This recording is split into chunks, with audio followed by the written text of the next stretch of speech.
வந்தால் போடுவேன், இல்லைன்னா அடுத்த வேலை பார்க்க போயிடுவேன் என்றாள் வசந்தி. இதோ என் அம்மா என்ன சொல்லுவாங்க தெரியுமா? ராமு சாப்பிடவாடா, நீங்கள் எல்லாரும் சாப்பிட்டு முடிச்ச அப்புறம்தாண்டா நான் சாப்பிடணும்னு சொல்லி அழைப்பாங்க என்றவன் அமைதியுடன் சாப்பிட உட்கார்ந்தான்.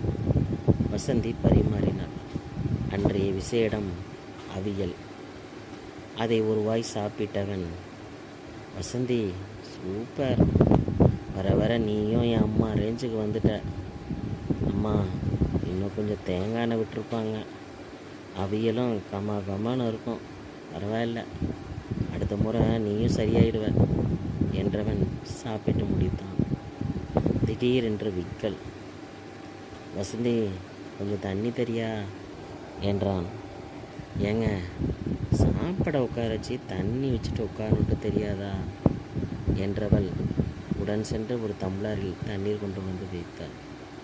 சாரி வசந்தி, என் அம்மா சாப்பாடு போடும் முன்னாலேயே முதல்ல தண்ணி வச்சுட்டு தான் பரிமாறவே செய்வாங்க, நானும் அந்த ஞாபகத்தில் இருந்துட்டேன். வசந்தி துர்க்கையானாள். அட என்னங்க எதுக்கு எடுத்தாலும் அம்மா அம்மான்ட்டு, உங்களை மாதிரி அம்மா பைத்தியங்களுக்கெல்லாம் கல்யாணமே செஞ்சு வச்சுருக்கக்கூடாது. ஒரு வாட்டியாவது என்னை புகழ்ந்து பேசியிருப்பீங்களா?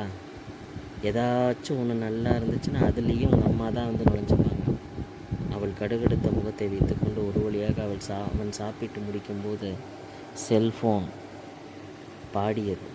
வசந்தி தான் எடுத்தாள். ஏங்க, உங்கள் தம்பி தான் ஊர்லேருந்து பேசுகிறாரு. அவன் உடனே செல்லை வாங்கி பேசினான். அண்ணே, அம்மா ரொம்ப முடியாமல் இருக்காங்கண்ணே, ஜுரம் தலைவலின்னு இல்லை, ஒரு மன அழுத்தம், மனம் இருக்கும்னு டாக்டர் சொல்கிறாரு. அப்பா இருக்கவரும் நல்லா இருந்தாங்க, அப்பா போனதும் அதுக்கப்புறம் நீ வேறு ஊரில் இல்லையா, அதான் மன ரீதியான பாதிப்பு. எப்பவும் ராமு தான் உன்னை சொல்லிக்கிட்டே இருக்கிறாங்க. அண்ணா நீ ஒரு வாட்டி ஊருக்கு வந்துருண்ணே, ஒரு வாரம் அம்மா கூட இருந்துட்டு போனேன், அப்போ தானே சமாதானம் ஆவாங்க. உன் மனைவிக்கு ஏதாச்சும் பிரச்சனைனா, அன்னிக்கு ஏதாவது பிரச்சனைனா நீ மட்டுமாவது வந்துட்டு போனேன் என்றான் தம்பி கணேஷ். வசந்தி, நான் அம்மா பார்க்க போக முடிவு செய்துட்டேன், நீயும் வருவல்ல? ஏங்க, வெறுவாய மெல்லும் உங்களுக்கு அவள் கிடச்சா எப்படி இருக்கும்? நித்தம் பொழுது விடிஞ்சா ஏம்மான்னு சொல்லிக்கிட்டு கிடப்பீங்க. இப்போ நேர்லையே பார்க்க போகிறீங்க. என்ன இருந்தாலும் நான் பொண்டாட்டியாச்சே, நான் மட்டும் தனியாக இருந்து என்ன செய்ய? பிள்ளைங்களை அழைச்சிட்டு போவோம் என்றதும் உடன் விமான டிக்கெட்டை டெல்லியிலிருந்து தன் ஊர் திருச்சிக்கு வாங்கினான். வந்தாகிவிட்டது. விடியற் காலை தான். ஆனால் வீடு முழுவதுமாக விழித்திருந்தது. ஏண்டா கணேஷ், ஏன் எல்லாரும் அதுக்குள்ளே எழுதிட்டீங்க என்றபடி வீட்டினுள் சென்றான். தூங்குனா தானே எல்லாரத்துக்கு, நீ விடியற்கால வந்துடுவேன்னு அம்மா சொல்லி யாரையும் தூங்க விடலை என்றான் தம்பி கணேஷ். அம்மா என்று ஓடியவன் தாயை கட்டி அணைத்து கொள்ள தாய் மகிழ்ந்தபடி அவன் தலையை வருடிவிட்டு இன்னொரு கையாளி தன் பேர பிள்ளைகளையும் பிடித்து கொஞ்சினாள். அம்மா என்று அழைக்கவும், வா வசந்தி, நல்லா இருக்கியா என்று கேட்டு, அடியே போனா எல்லாருக்கும் காபி போட்டு கொண்டு வா என்றாள். கணேஷ் மனைவி பூனாவுடன் சரியத்த என்று ஓடி அனைவருக்கும் காப்பி கொடுக்க அம்மா தான் பேசினாள். ராமு, இன்றைக்கி நீ நம்ம மூக்கு பிள்ளையாருக்கு சின்னதாக ஒரு அபிஷேகம் குடும்பத்தோடு செஞ்சுட்டு வந்துடுடா. சரிம்மா, ஒரு வாரம் இருப்பேன், முதல்ல மூக்கு பிள்ளையாரையும் பார்த்தா போச்சு என்றான். மூக்கு பிள்ளையாருக்கு தடபுடலாக அபிஷேகம். மூனா மற்றும் ராமுவின் அம்மா தவிர அனைவரும் கோயில் சென்றிருந்தனர். சமைக்க வேண்டும் என்பதற்காக பூனா வீட்டில் இருந்து விட்டாள். இப்போது சாப்பாட்டு நேரம். அம்மா கட்டில் அமர்ந்தபடி பார்த்து கொண்டு பேசிக்கொண்டு இருந்தாள். சாப்பாட்டில் விசேஷம் ராமுக்கு பிடித்த அவியல். பூனா, நீ அம்மாவோட இருந்து நல்லா தேடிட்ட போ, அவியல் பிரமாதம் என்று பிடிபிடித்தான் ராமு. அம்மாவிடம் உறவு விஷயம், அலுவலக விஷயம், ஊர் விஷயம் எல்லாம் ஒவ்வொன்றாக பேசி மாலை வசந்தாவின் எச்சரிப்பால் பூனா தவிர அனைவரும் சினிமா செல்ல வேண்டியதாயிற்று.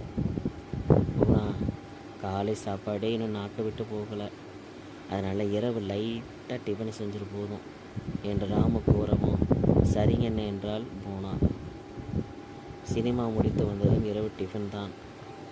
என்ன டிஃபன் என்றதுமே உட்காருங்கள் என்று கூறி அனைவருக்கும் டிஃபனை போட அதிர்ந்தே போயிட்டான் ராமு. ஆமாம், அது அவனுக்கு பிடித்த பால் கொழுக்கட்டை. ஐயோ என்ன அமர்க்கணும் என்றவன், வசந்தா இது எனக்கு ரொம்ப பிடிக்கும்ன்ட்டு அம்மா செய்ய சொல்லியிருக்காங்களா என்றவன் பூனாக்கு ஒரே பாராட்டு தான். வசந்தாவும் அதன் டேஸ்ட் மிகவும் பிடித்து போக அதை எப்படி செய்வது என்று கேட்டுக்கொண்டாள்.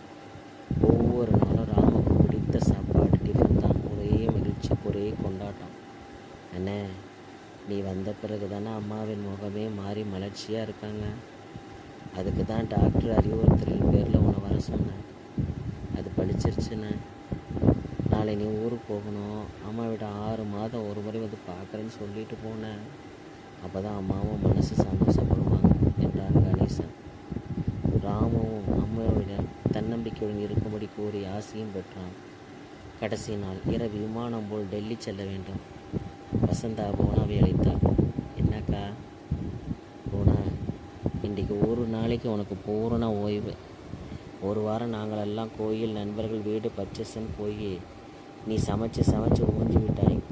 அதனால் நான் தான் இன்று சமையல் என்றதும் பூனா சிரித்து கொண்டே, அக்கா உங்கள் தயவால் எனக்கு இந்த ஒரு வாரம் ஓய்வு தான். ஆமாம், நான் கிச்சன் பக்கமே வரல என்றார். என்ன சொல்கிறேன்? அப்போ எங்கேயாச்சும் ஆர்டர் போட்டு வாங்கினியா? ஐயோ, வெளி சாப்பாடெல்லாம் அத்தைக்கு ஒத்துக்காது உடன் குறுக்கிட்ட ராம். புரியலையே நீ சொல்வது என்றான்.